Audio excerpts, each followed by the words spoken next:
Bismillahirrahmanirrahim. Assalamu alaikum. BS Vision Sciences 8th semester and Audiology 8th semester.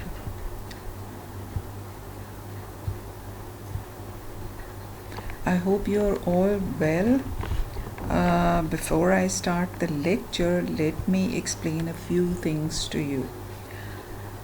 जिस तरह के आपको मालूम है, जिस तरह की सिचुएशन इस वक्त कोविड-19 की गुज़र रही है, हाफ़ लॉकडाउन, हाफ़ चीज़ें खुली हुई हैं, यूनिवर्सिटीज़, स्कूल्स, कॉलेजेस और जितने भी एजुकेशनल इंस्टीट्यूशंस हैं वो टिल फर्दर ऑर्डर क्लोज्ड हैं, ठीक है। और इस सिचुएशन में आई नो आप तमाम लोग जो हैं बहुत परेशान हैं, ठीक है। अब सिर्फ एक चीज़ का ख्याल रखें कि इस वक्त सिर्फ आप 8 सेमेस्टर ही इस सिचुएशन से नहीं गुज़र रहा, आपके साथ पूरे मुल्क के, पूरी दुनिया के लाखों करोड़ों स्टूडेंट्स जो हैं वो इसी सिचुएशन से गुज़र रहे हैं, ठीक है। और जो कंसर्न्ड अथॉरिटीज़ हैं they are very well aware. आप ये नहीं समझिएगा कि वो आपसे बिल्कुल बेगम होकर बैठे हुए हैं। They are well aware. बहुत सारी अरेंजमेंट्स चल रही हैं, बहुत सारी कोशिशें जारी हैं। कहीं पे ऑनलाइन क्लासेस हो रही हैं, कहीं पे और तरीके इस्तेमाल किए जा रहे हैं, बट कहीं ना कहीं स्टूडेंट्स तक पहुंचने की कोशिश जारी है। And I understand connectivity issues बहुत ज़्यादा हैं, कहीं पे इंटरनेट नहीं है, कहीं पे फ़ोन सर्विस नहीं है। सो ये सारी प्रॉब्लम्स अब चलती रहेंगी टिल द एंड ऑफ कोविड-19 और हमें इन सारी चीज़ों के साथ चलते रहना है, ठीक है। हम स्टैंड स्टिल पे नहीं रुक सकते। Okay, so there must be other issues as well. Daily basis पे मुझे आपके बहुत सारे मैसेजेस, बहुत सारी कॉल्स मिलती रहती हैं, कोई ना कोई कंप्लेंट्स आती रहती हैं, बट बी श्योर कि ये सारी कंप्लेंट्स, ये सारे इश्यूज़ जो हैं वो कहीं ना कहीं सॉर्ट आउट हो रहे हैं या हो जाएंगे, ठीक है। इस वक्त PIRS में कुछ स्टाफ और कुछ फैकल्टी रेगुलर बेसिस पर अवेलेबल है 4 days a week। सो अगर आपको कोई ऐसी प्रॉब्लम है, अपनी एडमिनिस्ट्रेटिव इशू है, तो आप ऑफ़िस को कॉल करके मालूम कर सकते हैं। कुछ स्टाफ जो है वो ड्यूटी पर मौजूद होता है, ठीक है, डेली बेसिस पर 4 days a week, Monday to Thursday, और सुबह 9 बजे से लेकर 1 बजे तक। सो अगर कोई ऐसा इशू है, एडमिनिस्ट्रेटिव इशू है regarding your exam, your fee, your other issues, तो आप उनको कॉल करके मालूम कर सकते हैं। But for time being the university is closed for all students, ठीक हो गया। ओके जी, now coming to your semester specifically, ठीक है, आपके प्रॉब्लम्स। आपका इस वक्त सबसे बड़ा जो इशू है वो है आपका रिसर्च प्रोजेक्ट। सो पहली बात तो ये कि इस वक्त HEC डेली बेसिस पर HEC नए नए डिसीजंस ले रही है और हमें डेली बेसिस पर नई नई चीज़ें, नोटिफिकेशंस जो हैं वो मिलते रहते हैं। सो एक जो अंडर डिस्कशन जो चीज़ चल रही है वो ये है कि सेमेस्टर्स को थोड़ा सा एक्सटेंड कर दिया जाएगा, ठीक है। For exams, for research purpose आपका जो सेमेस्टर है वो कुछ हफ्तों के लिए एक्सटेंड किया जाएगा। ये इस वक्त डिस्कशन चल रही है, अभी तक इस पे कोई कंफर्म चीज़ नहीं आई है, पर बी श्योर कि आपको अपने रिसर्च के लिए पूरा टाइम दिया जाएगा।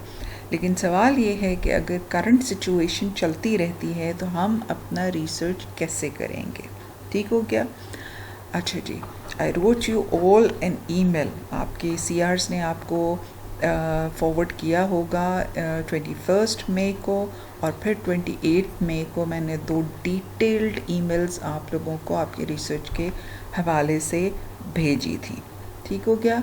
और वो काफ़ी डिस्कशन के बाद अपने PIRS के एडमिनिस्ट्रेशन और एथिकल कमेटी से डिस्कशन के बाद ये सारी चीज़ें आपको भेजी गई थी। और उसमें डिसाइड ये हुआ था कि चूँकि हम नहीं चाहते कि आप में से कोई भी स्टूडेंट अपने घर से बाहर निकले और अपनी और अपनी फैमिली की हेल्थ और लाइफ को मुश्किल में डालें, तो इससे बेहतर है कि आप घर पे बैठकर ऐसा क्या काम कर सकते हैं कि आपका रिसर्च प्रोजेक्ट भी कंप्लीट हो जाए और आपको खुदा न ख्वास्ता किसी मुश्किल का सामना करना पड़े. So what was decided? It was decided that you people go for a desk research, literature review या desk review करें, ठीक है. और दूसरा ऑप्शन ये था कि टेलीफोनिक इंटरव्यूज़ किए जाएं. अब कुछ स्टूडेंट्स की तरफ से मुझे मैसेजेस आ रहे हैं कि वो हॉस्पिटल्स में या ओपीडीज़ में जाके, जहाँ जहाँ ओपीडीज़ खुले हैं वहाँ जाके इंफॉर्मेशन इकट्ठी कर सकते हैं. I would advise them not to endanger their life, their health and their families health, ठीक है. सो आज जब आपको ये ईमेल फॉरवर्ड की गई अबाउट द लिटरेचर रिव्यू और डेस्क रिव्यू, तो कुछ स्टूडेंट्स की तरफ से ये कंप्लेन आई कि हमें डेस्क रिव्यू या लिटरेचर रिव्यू करना नहीं आता, कैसे किया जाए, ठीक है. ओके, सो आज हम अपना ये वाला लेक्चर करते हैं कि हम डेस्क रिव्यू कैसे करेंगे. क्लियर? और इससे ऑनवर्ड्स हम अपनी रिपोर्ट राइटिंग की, यानी 8th सेमेस्टर का जो हमारा बेसिकली क्लासेस थी रिपोर्ट राइटिंग की, वैसे तो वो रिसर्च प्रोजेक्ट या डेटा कलेक्शन के एंड पे होनी थी, लेकिन चूँकि हम ऑलरेडी थोड़ा लेट हो चुके हैं, सो हम अपनी क्लासेस या लेक्चर स्टार्ट कर देंगे और उसके साथ साथ आप अपना लिटरेचर रिव्यू, डेस्क रिव्यू या टेलीफोनिक इंटरव्यूज़ जो भी आप कर सकते हैं आप करें.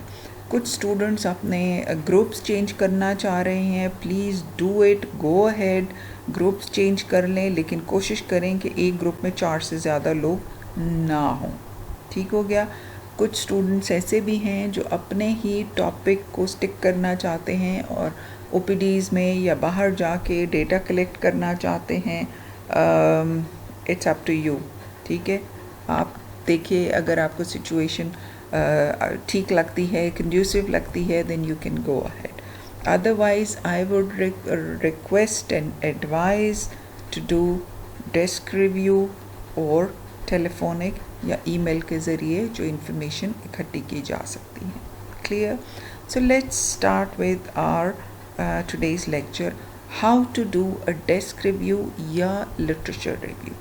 लिटरेचर रिव्यू आपने अपने 7th सेमेस्टर में भी एज अ टॉपिक कवर किया था, and you all have done your literature review on your specific topics in your synopsis. I hope your synopsis are readily available with you, क्योंकि इसी synopsis को हमने आगे अपने report में convert करना है. ठीक है. So what is basically literature review या desk review? ठीक है. और literature review और desk review में फ़र्क क्या है? ठीक है. जब हम अपने साइनॉप्सिस के लिए इसको करते हैं तो we call it a literature review, और हम बेसिकली कुछ रेलेवेंट आर्टिकल्स इकट्ठे करते हैं और एक अपने टॉपिक के बारे में कुछ बैकग्राउंड इन्फॉर्मेशन इकट्ठी करते हैं जो कि ऑलरेडी लोगों ने काम किया हुआ है. अब लिटरेचर रिव्यू और डेस्क रिव्यू में कुछ बहुत ज़्यादा फ़र्क नहीं है. जो छोटा सा एक डिफरेंस है वो हम डिस्कस करते हैं अभी. But let's see what is a literature review और a desk review. It is an ability to search in a purposeful and systematic manner through a range of literature. So what is literature review या desk review? It is an ability to search in a purposeful and systematic manner through a range of literature. And what is the literature? Literature क्या है? Scientific articles हैं जो किसी journal में किसी reputed journal में publish हो चुके हैं. आपके text books या उसके chapters हैं, रिसर्च रिपोर्ट्स हैं, पुरानी डिसर्टेशंस हैं, newspaper, conference reports, expert group proceedings, बहुत सारी ऐसी चीज़ें हैं जिनको हम लिटरेचर कहते हैं. ठीक है. और उसमें से आप अपने लिए ये इंफॉर्मेशन निकाल सकते हैं. But what information? The information that is relevant to your research topic. ठीक हो गया। अब अगर मेरे पास रिसर्च टॉपिक है कैटरेक्ट का और मैं बैठ के रिफ्रैक्टिव एरर्स पर आर्टिकल्स ढूंढ रही हूँ, then that is not relevant, that is not systematic, that is not purposeful. मुझे अपने टॉपिक से रेलेवेंट चीज़ें जो हैं वो तलाश करनी है। ठीक है, उसका लिटरेचर जो है वो ढूंढना है और उसको एक पर्पसफुल और सिस्टमैटिक तरीके से अपनी रिपोर्ट में शामिल करना है। So what is desk review और literature review? It's the ability to search in a purposeful and systematic manner through a range of literature which is relevant to your research topic. ठीक हो गया। और relevant literature review हमें क्या क्या चीज़ में help करता है? रिसर्च टॉपिक्स में duplication, further replication of research, understanding of the past, work on the topic of interest. This is very important. Literature review या desk review के बगैर आप अपने टॉपिक के बारे में जो अंडरस्टैंडिंग है, जो जो जो जो पास्ट जितने लोगों ने भी काम किया है वो डेवलप नहीं कर सकते। जब आप लिटरेचर रिव्यू करते हैं, उस टॉपिक के बारे में मज़ीद पढ़ते हैं, तो आप बहुत ज़्यादा उसकी अंडरस्टैंडिंग जो है आपको क्लियर होती चली जाती है। फिर नई नई डेवलपमेंट्स उस टॉपिक के बारे में, उस पर्टिकुलर फील्ड के बारे में क्या हो रही है, उससे आप अपना काम प्लान कर सकते हैं। If it is required to draw hypothesis in your research, आप उससे अपना हाइपोथेसिस भी बना सकते हैं। रिमेंबर, हाइपोथेसिस आपके हर एक रिसर्च टॉपिक के लिए ज़रूरी नहीं है और फिर आपको बहुत सारे डिस्कशन पॉइंट्स भी मिल जाते हैं। Now important question is how to do a desk review और how to do a literature review. ठीक है, so step 1, select a topic. ठीक है, आप लोगों ने टॉपिक सब ने सिलेक्ट किए हुए हैं। आपकी रेफरेंस के लिए लिस्ट जो है मैंने दोबारा भी आपको भेज दी है, जस्ट इन केस कोई उसमें चेंज करना चाहे, ये चेक करना चाहे आपके रेलेवेंट जो सुपरवाइजर्स हैं वो कौन कौन हैं। सो आपने टॉपिक सिलेक्ट ऑलरेडी किया हुआ है। What is step 2? सबसे पहले search and collect relevant text from the text books on this topics. This you have done already for your literature review in your synopsis, but अगर कोई दोबारा उसमें ज़्यादा डिटेल्स ऐड करना चाहते हैं तो यस, टेक्स्ट बुक्स आपके पास अवेलेबल होंगी। आप उसमें से उस टॉपिक के बारे में मज़ीद डिटेल्स जो हैं वो कलेक्ट कर सकते हैं। ठीक है, उसका आसान तरीका ये होता है कि उसको पेंसिल के साथ अंडरलाइन कर लें या जो कलरफुल मार्कर्स, हाइलाइटर्स होते हैं उसके साथ हाईलाइट कर लें। Clear? So that was step 2।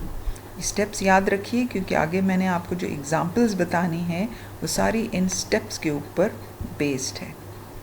Step 3, search relevant articles on this topic as you have done for your literature review and synopsis.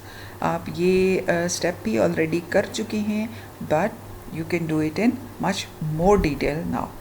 आपने इंटरनेट पर जाकर और अपने रेलेवेंट आर्टिकल्स सर्च करना है, रिप्यूटेड जर्नल्स। ठीक है, अब आप उसके लिए गूगल सर्च भी कर सकते हैं, आप उसके लिए पबमेड यूज़ कर सकते हैं, आप उसके लिए फ्री मेडलाइन यूज़ कर सकते हैं, आप उसके लिए गूगल स्कॉलर यूज़ कर सकते हैं।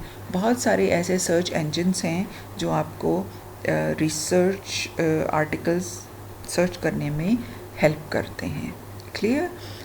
बेहतर ये होता है बजाय अपना पूरा जो आपका टाइटल है उसको लिखने के बजाय अगर आप उसके 2-3 कीवर्ड्स उसमें एंटर कर दें तो आपको बहुत सारे आर्टिकल्स जो हैं मिल जाते हैं। उसमें से चंद एक आर्टिकल्स आप अपने लिए डाउनलोड कर सकते हैं, कॉपी कर सकते हैं और फिर उसको डिटेल से पढ़कर अपने अगले स्टेप्स पर जाते हैं। अगले स्टेप्स क्या क्या हैं ये अभी हम देखते हैं। Now what is step 4? Search and collect any other published और unpublished information on this topic. ठीक है, आप आर्टिकल्स और टेक्स्ट बुक्स के अलावा जो पुरानी रिसर्चेस हैं अवेलेबल हैं वो सर्च कर सकते हैं। आप किसी कॉन्फ्रेंस की प्रोसीडिंग्स जो हैं वो भी इसमें शामिल कर सकते हैं। न्यूज़पेपर में कोई रिपोर्ट आई है उसको भी शामिल कर सकते हैं। ठीक है। Step 5, mark information relevant to your topic. अब ये तमाम चीज़ें जब आप डाउनलोड कर लेते हैं, फॉर एग्जांपल टेक्स्ट बुक है या आपके पास कोई आर्टिकल है या आपके पास कोई और कॉन्फ्रेंस रिपोर्ट है, अब इसमें बहुत सारी इन्फॉर्मेशन होती है और वो तमाम की तमाम इन्फॉर्मेशन समहाउ यस रेलेवेंट होती है, लेकिन आपके टॉपिक के साथ जो चीज़ रेलेवेंट है सिर्फ उस इंफॉर्मेशन को मार्क करें। Clear? Step 6, now summarise this information in a tabular form if possible. अगर वो एक टेबल की फॉर्म में समराइज़ हो सकती है तो उसको समराइज़ कर लें या उसको टेक्स्ट की फॉर्म में समराइज़ कर लें। अगेन सेम तरीका आजमा लें, पेंसिल के साथ अंडरलाइन कर लें, हाइलाइटर के साथ अंडरलाइन कर लें। अगर आप बहुत ही ज़्यादा प्रिसाइज करना चाहते हैं तो उस इंफॉर्मेशन को जो आपके टॉपिक से रेलेवेंट है उसको निकाल कर एक अलग फ़ाइल बना लीजिए। ठीक है। रिमेंबर, कुछ इन्फॉर्मेशन आप टेबुलर फॉर्म में डाल सकते हैं और कुछ इन्फॉर्मेशन आपको टेक्स्ट की फॉर्म में डालनी पड़ेगी।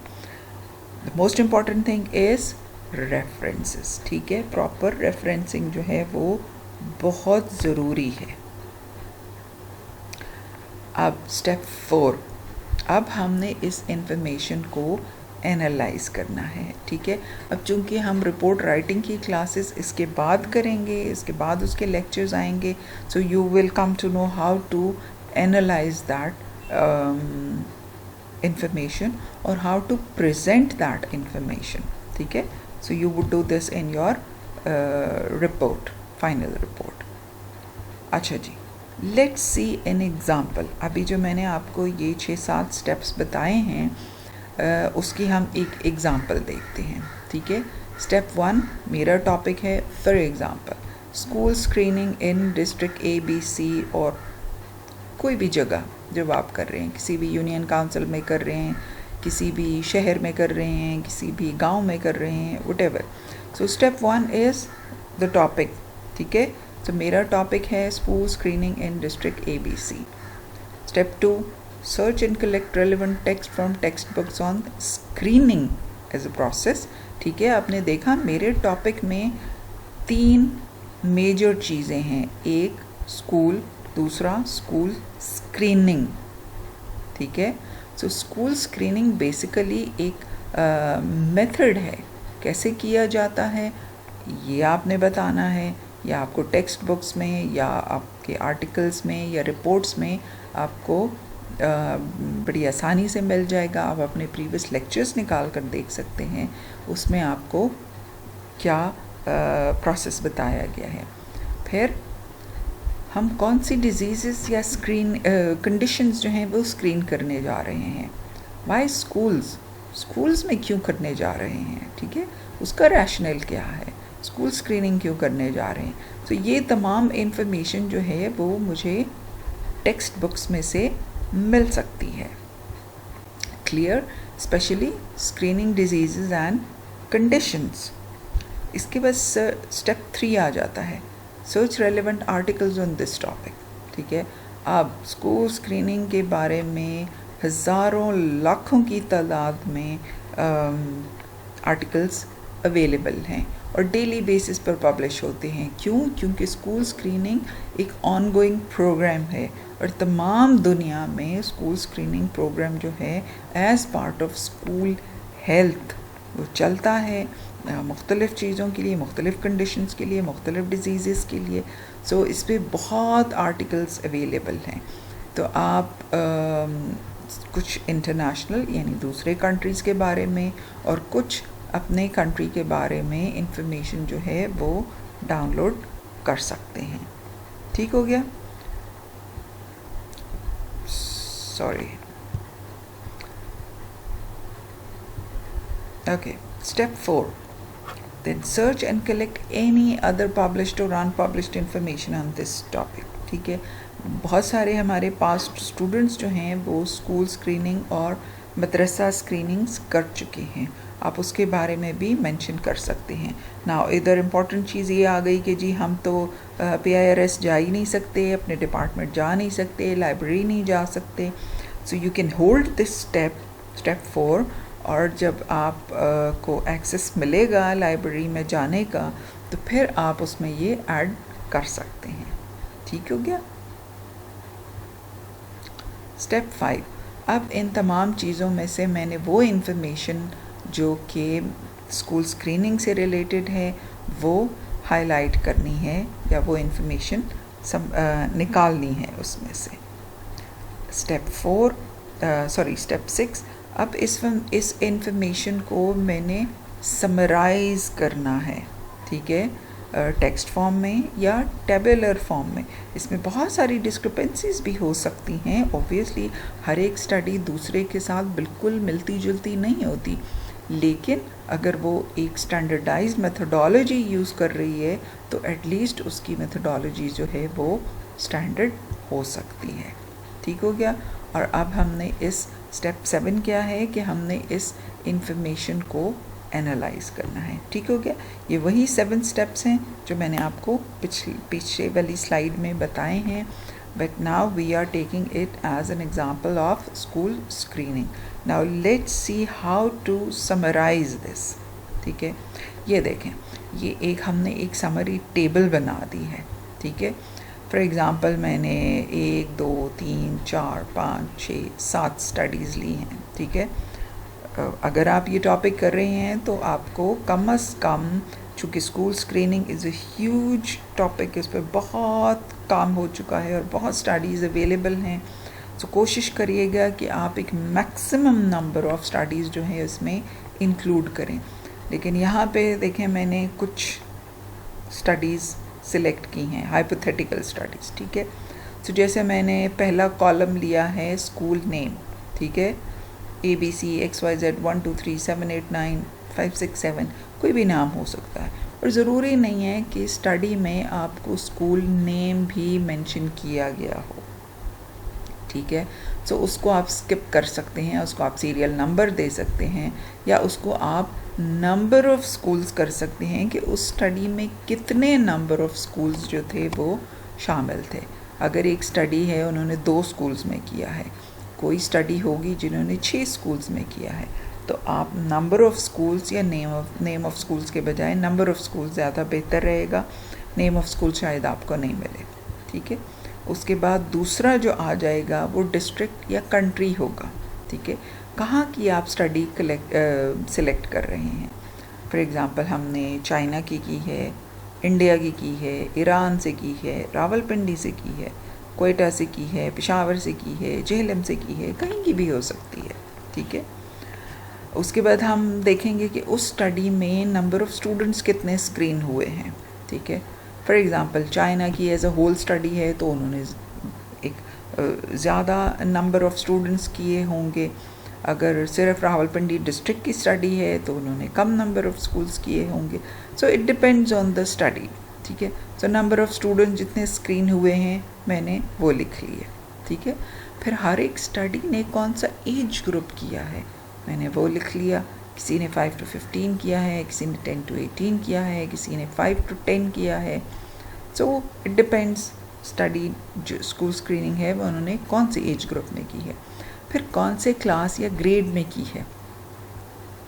1 to 10 क्लास ली है, 5 to 12 क्लास ली है, 1 to 5 क्लास ली है, 1 to 10 ली है. सो ये तमाम ग्रेड्स या क्लास, ठीक है, वो हम मेंशन कर देंगे.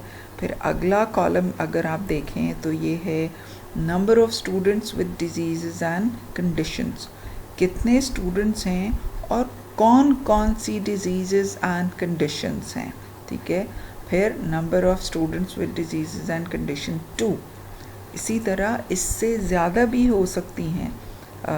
कौन सी डिजीज़ हैं, कौन सी कंडीशंस हैं. स्टूडेंट्स के अलावा अगर टीचर्स को साथ में शामिल किया गया है तो वो भी आप ऐड कर सकते हैं अगर टीचर्स को भी स्क्रीन किया गया है, ठीक है। इसके बाद अगला हमारे पास आ जाता है जो नंबर ऑफ़ स्टूडेंट्स जो कि नॉर्मल हैं, जिनमें कोई डिज़ीज़ या कोई कंडीशन नहीं है, ठीक है। फिर उसकी percentage of condition and disease and outcome follow up, क्या किया गया था। ऑब्वियसली जब हम रिसर्च करते हैं तो उसका कुछ आउटकम होता है, ठीक है, कुछ सर्विसेज प्रोवाइड की जाती हैं। सो क्या फॉलो अप हुआ, क्या सर्विसेज प्रोवाइड की गई, क्या आउटकम था उसका। सो ये एक just an example of a summary table. इसके अलावा आप इसमें और बहुत सारे कॉलम्स ऐड कर सकते हैं। क्लियर? यहाँ मैंने डिजीज़ेस या कंडीशंस के नाम नहीं लिखे, आप उसको नाम लिखकर उसमें और चीज़ें भी ऐड कर सकते हैं। ठीक हो गया? सो आई होप इट्स क्लियर। अब हम एक और एग्जांपल देखते हैं, ठीक है। Desk review plus telephonic interviews, ये हम किस तरह कर सकते हैं। फॉर एग्ज़ाम्पल यहाँ पे हमारे पास टॉपिक है effect on vision due to electronic devices, ठीक है। ये हमारे कुछ पास्ट स्टूडेंट्स भी कर चुके हैं एंड आई गेस इस आपके सेशन में भी किसी के पास ये टॉपिक मौजूद है। तो let's see effect on vision due to electronic devices. ठीक हो गया। Step 2 same, search and collect relevant text from the textbooks on effects of electronic devices usage on vision, ठीक है। Step 3 again same, relevant articles on this topic, बहुत सारी studies, बहुत सारे articles available हैं। Search and collect any other published or unpublished information, ठीक है। जैसे मैंने बताया कुछ पास्ट स्टूडेंट्स ये टॉपिक कर चुके हैं, तो वो आप कर सकते हैं। फिर रेलेवेंट इन्फॉर्मेशन हाईलाइट करें उसको जो आपके टॉपिक से रिलेटेड है। अब आपके पास चूँकि इस टॉपिक के ऊपर अपना क्वेश्चनर ऑलरेडी बना हुआ है, या तो आप अपने फेलो स्टूडेंट्स को उसको ईमेल कर दें, या आप उनको कांटेक्ट कर लें टेलीफोन के थ्रू और उनसे उसी क्वेश्चनर पर इंफॉर्मेशन ले सकते हैं, ठीक है। नाउ रिमेंबर, अगर आपका टॉपिक जो है वो स्टूडेंट्स से रिलेटेड है तो आप अपने किसी भी सेमेस्टर के स्टूडेंट्स को इसके लिए कांटेक्ट कर सकते हैं, ठीक है। We can make this arrangement कि हम उस सेमेस्टर के स्टूडेंट्स को इन्फॉर्म कर दें और आप उनसे अपनी इंफॉर्मेशन कलेक्ट कर लें, या अगर आपकी उनसे थोड़ी बहुत दोस्ती या हेलो हाय है तो फिर आप उनको कांटेक्ट कर सकते हैं। Fill your questionnaire, enter data into your database in SPSS and analyse accordingly, ठीक है। ये सब चीज़ आपको डेटा मैनेजमेंट की क्लास में सिखाई गई थी, हम इसको रिपीट भी कर देंगे और आप इसको अपने डेटाबेस में फिल कर सकते हैं। ठीक हो गया। सो ये 2 एग्ज़ाम्पल्स थी कि आप किस तरह समराइज़ कर सकते हैं। अच्छा, कुछ टॉपिक्स ऐसे होंगे जिनके बारे में शायद आपको बहुत ज़्यादा स्टडीज़ ना मिल सकें और आप उसको कंपैरिजन या इस तरह समराइज टेबुलर फॉर्म में ना ला सकें। उन टॉपिक्स के लिए yes, you can just do a simple literature review, जो उनके जो स्टडीज़ जो चीज़ें आपको इन्फॉर्मेशन प्रोवाइड कर रही हैं उसको आप डिटेल में लिख सकते हैं। Now referencing, very important. Referencing के बग़ैर आप लिटरेचर रिव्यू या डेस्क रिव्यू बिल्कुल भी नहीं कर सकते। एंड वाई रेफरेंसिंग, रेफरेंसिंग की ज़रूरत क्यों होती है? ताकि आपके रीडर्स को पता चले कि आपने एक बहुत अच्छा लिटरेचर सर्च एंड रीडिंग की हुई है, ठीक है। प्लस जो आर्टिकल्स, टेक्स्ट बुक्स या और इंफॉर्मेशन आप उस अपने रिसर्च रिव्यू या डेस्क रिव्यू में डालेंगे, उसको एक एक्नॉलेजमेंट होगी उन ऑथर्स को कि उनका काम आपने यूज़ किया है, ठीक है। प्लस दूसरी चीज़, इम्पॉर्टेंट चीज़, referencing is also standardised method of acknowledging sources of information. ठीक हो गया। एक स्टैंडर्डाइज तरीका है इंफॉर्मेशन को यूज़ करने का। फिर आप उस टेक्स्ट में से डायरेक्ट कोटेशंस, फैक्ट्स, फिगर्स वो भी यूज़ कर सकते हैं, लेकिन उसका रेफरेंस देना बहुत बहुत ज़रूरी है। प्लेजरिज्म को अवॉइड करने के लिए आपके रीडर्स जो हैं वो उन आइडियाज़, फैक्ट्स, फिगर्स को वेरीफाई कर सकते हैं, एंड अबव ऑल अगर वो उसके बारे में मज़ीद पढ़ना चाहते हैं तो वो पढ़ सकते हैं। ठीक है। रेफरेंस लिखना कैसे है, हमारे पास बहुत सारे तरीके हैं।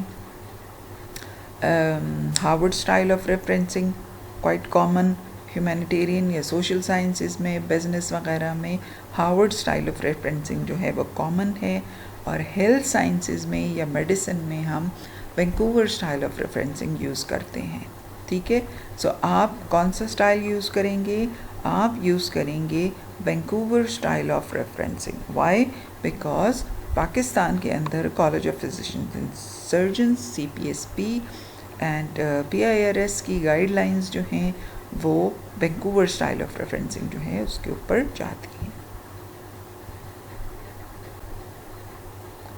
अब आपने रेफरेंस कैसे लिखना है ये आप पहले भी कर चुके हैं अपने 7th सेमेस्टर में, लेकिन चूँकि अब आपने काफ़ी डिटेल में एक डेस्क रिव्यू या लिटरेचर रिव्यू करना है तो इसलिए मैं ये सारी चीज़ें रिपीट कर रही हूँ ताकि आप इसको सही तरीके से कर सकें।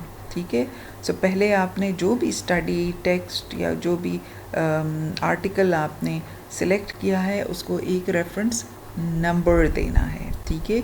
और यही same reference number through out आपकी रिपोर्ट में यूज़ होगा, रिपीट होगा।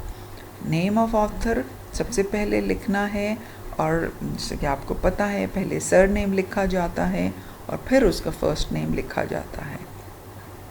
सो सर नेम और फर्स्ट नेम के इनिशियल्स लिखने के बाद फिर आपने लिखना है टाइटल ऑफ द आर्टिकल और द चैप्टर। ठीक हो गया। Standard abbreviation of the name of journal वो यूज़ करना है, जैसे PJO, Pakistan journal of ophthalmology, पूरा नाम नहीं लिखते, उसका एब्रिविएशन लिखा जाता है। ठीक है। उसके बाद अगर किताब है तो उसका एडिशन, कहाँ से पब्लिश हुई है और उसके पब्लिशर का नाम, और कौन से पेज में से आपने इंफॉर्मेशन उठाई है। ठीक है।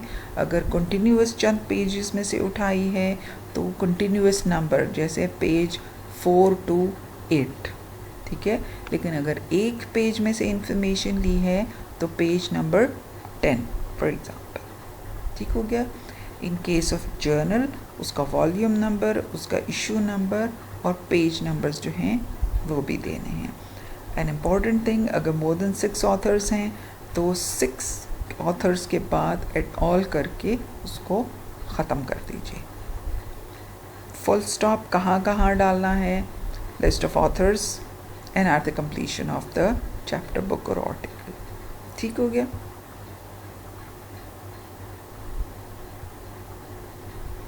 ये देखें, ये अब आपके लिए एक एग्जांपल आ गई। An article from a journal with less than 6 authors. ठीक है। लेस देन 6 ऑथर्स, 6 ऑथर्स से कम हैं। तो यहाँ देखें हमने उनके नाम लिख लिए। ये उसका सरनेम हो गया मलिक AR। ठीक है। काजी ZA, गिलबर्ट C। ठीक है। क्लेयर गिलबर्ट उसका पूरा नाम है, लेकिन हमने गिलबर्ट सरनेम पहले लिख लिया, C बाद में। यहाँ आ गया फुल स्टॉप, फिर आर्टिकल का नाम, visual outcome after high volume cataract surgery in Pakistan. ठीक हो गया। BRJ ophthalmol, British journal of ophthalmology, 2003 में ये छपा था। 87 नंबर इसका इशू था, यानी जर्नल का इशू नंबर था। और जहाँ से हमने रेफरेंस लिया है 937 पेज से लेके 940 पेज तक हमने रेलिवेंट इंफॉर्मेशन इसमें से पिक की है। ठीक है। अब ये लें example of an article from a journal with more than 6 authors. ठीक है। अब आपको ये थोड़ा सा इसमें फ़र्क नज़र आ रहा होगा कहीं पे हमने कोलन यूज़ किए हैं, कहीं पे हमने कॉमास यूज़ किए हैं। ये डिपेंड करता है किस जर्नल के ऊपर, ठीक है। अब वो ब्रिटिश जर्नल ऑफ ऑफ्थल्मोलॉजी जो है वो ये तरीका मांगता है कि इस तरह से लिखा जाए, लेकिन यहाँ पे सेकंड एग्जांपल में अगर आप देखें तो ये है जर्नल, इसका नाम है ऑप्थल्मोलॉजी, सिंपल, ठीक है। सो ऑप्थल्मोलॉजी जो है वो कॉमास और कॉलन एंड सेमी कॉलन मांगते हैं। सो ये छोटी छोटी जो चीज़ें हैं ये जर्नल टू जर्नल भी डिपेंड करती हैं, बट ओवरऑल जो वैंकूवर स्टाइल है that remains the same. Okay, अब रेफरेंस लिस्ट क्या होती है? So a list of references which contain details only of those articles that are cited in the text of the research. जो articles, documents, reports, book, newspaper, website आप अपने text में add करते हैं वो लिस्ट ऑफ रेफरेंस होती है, ठीक है। और लिस्ट ऑफ रेफरेंसेस जो होती है वो न्यूमेरिकली, सिक्वेंशली अरेंज की जाती है और बाय द साइटेशन नंबर्स। आप उसको जो भी नंबर देते हैं वही नंबर आपने अपने टेक्स्ट में लिखना है, और जिसको आप जो नंबर आप टेक्स्ट में लिखेंगे उसको हम कहते हैं साइटेशन या साइटेशन नंबर। आगे उसकी एग्जांपल आ रही है, अभी मैं आपको दिखाती हूँ। अच्छा, कुछ सोर्सेज, आर्टिकल्स, रिपोर्ट्स ऐसे भी होंगे जो कि आपके टॉपिक से रेलेवेंट तो हैं, लेकिन उनको आप अपने टेक्स्ट में ऐड नहीं कर रहे, ठीक है। सो अगर वो आप अपने रेफरेंस लिस्ट में डालते हैं then it becomes your the list becomes a bibliography, ठीक है। But I would advise to do a list of references, ठीक है। बिब्लियोग्राफी आपके लिए बहुत ज़्यादा लंबा हो जाएगा, but you should know what is bibliography. For example ये देखें, ये एक एग्ज़ाम्पल है रेफरेंस लिस्ट कैसे बनाई जाती है, ठीक है। देखें आप, हमने उसको एक नंबर दिया हुआ है 1 2 3 4 5 6, ठीक है। और यही नंबर अब हमने जो है अपने टेक्स्ट के अंदर यूज़ करना है। अच्छा, एक इम्पॉर्टेंट चीज़ आप इसमें नोट करें कि अगर हम किसी वेबसाइट को से कोई इन्फॉर्मेशन लेते हैं, कोई ऐसी वेबसाइट जो रेगुलरली अपडेट होती रहती है या उसमें इंफॉर्मेशन अपडेट हो रही होती है, तो फिर हम उसके साथ वो डेट लिखेंगे जिस डेट को हमने उस वेबसाइट को चेक किया था या उससे इंफॉर्मेशन ली थी।